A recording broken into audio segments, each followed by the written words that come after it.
तनाव एक ऐसा शब्द जिसे सुनते ही हमारे मन में थकान, चिंता और बेचैनी की छवि उभर आती है। लेकिन क्या तनाव से जीतना मुमकिन है? क्या हम अपनी जिंदगी को फिर से सुकून और संतुलन की ओर मोड़ सकते हैं? इस कहानी में हम जानेंगे नयन की यात्रा, एक ऐसे युवा की कहानी जिसने भारी तनाव में डूबने के बावजूद खुद को संभाला और एक शांत, संतुलित जीवन की ओर लौट आया।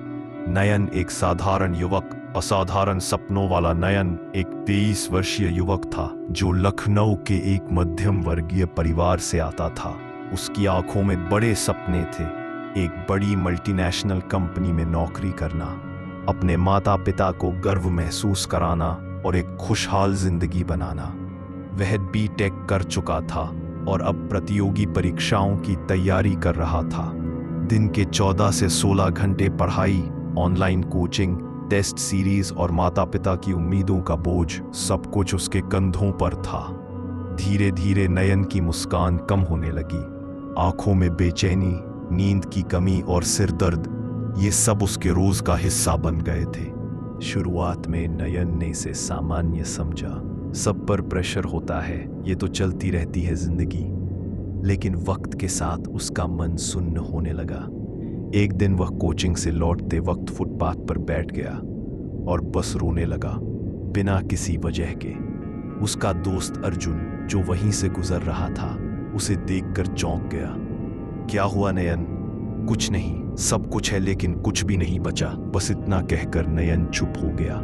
अर्जुन ने नयन को डॉक्टर के पास ले जाने की बात की, लेकिन नयन बोला, क्या मैं पागल हो गया हूं? मुझे डॉक्टर की क्या जरूरत? अर्जुन ने मुस्कुराकर कहा, भाई, सर्दी हो तो डॉक्टर के पास जाते हैं, दिल थके तो क्यों नहीं। वो नयन को एक काउंसलर के पास ले गया। डॉक्टर ने नयन से जो बातें की, उसने उसकी सोच बदल दी। थकान महसूस करना, नींद ना आना या बहुत ज्यादा नींद आना, अकेलापन महसूस करना, भविष्य के लिए डर, उम्मीदों का दबाव, अचानक गुस्सा या उदासी, ये सब स्ट्रेस के लक्षण थे। नयन हैरान था, उसे लगा ये सब तो सामान्य है, लेकिन यही सामान्य सी चीजें उसकी मानसिक शांति को खा रही थी। काउंसलर ने जो सबसे पहले कहा, वह नयन को भीतर तक छू गया। तनाव से लड़ने के लिए सबसे पहले स्वीकार करो कि तुम थके हो, तुम्हें मदद चाहिए और ये बिल्कुल ठीक है। नयन ने पहली बार खुद से कहा, मैं ठीक नहीं हूं, लेकिन मैं ठीक हो जाऊंगा। यहीं से उसकी हीलिंग जर्नी शुरू हुई। काउंसलिंग के साथ साथ नयन ने कुछ छोटे लेकिन महत्वपूर्ण कदम उठाए। 1. समय का संतुलन।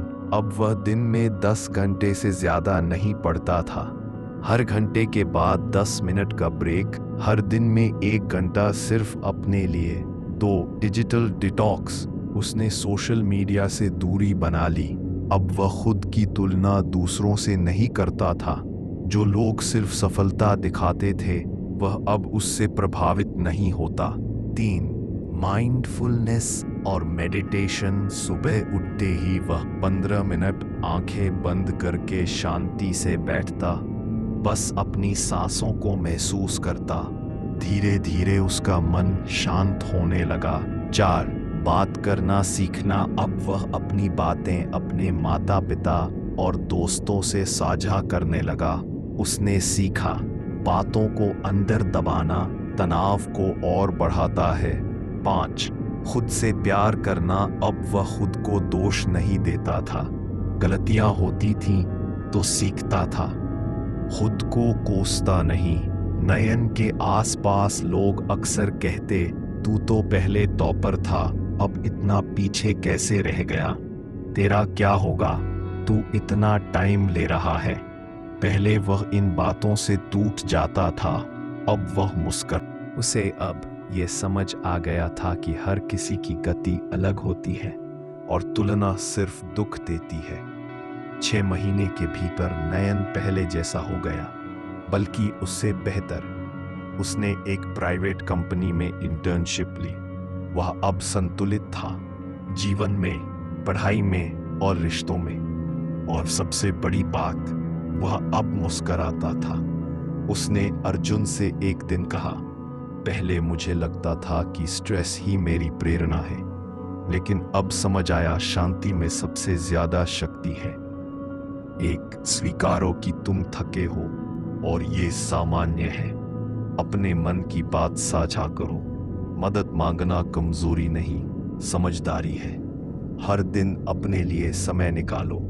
सोशल मीडिया से दूरी और आत्ममूल्य की समझ। 5, मेडिटेशन और प्रकृति से जुड़ाव। 6, गलतियों को सीखने का मौका मानो, सजा नहीं। 7, अपने समय के अनुसार चलो, रेस नहीं, जीवन है ये। नयन कोई अलग इंसान नहीं था। वह आप जैसा, मेरे जैसा ही एक सामान्य युवक था, जिसने सपने देखे, तनाव झेला और खुद को फिर से पाया।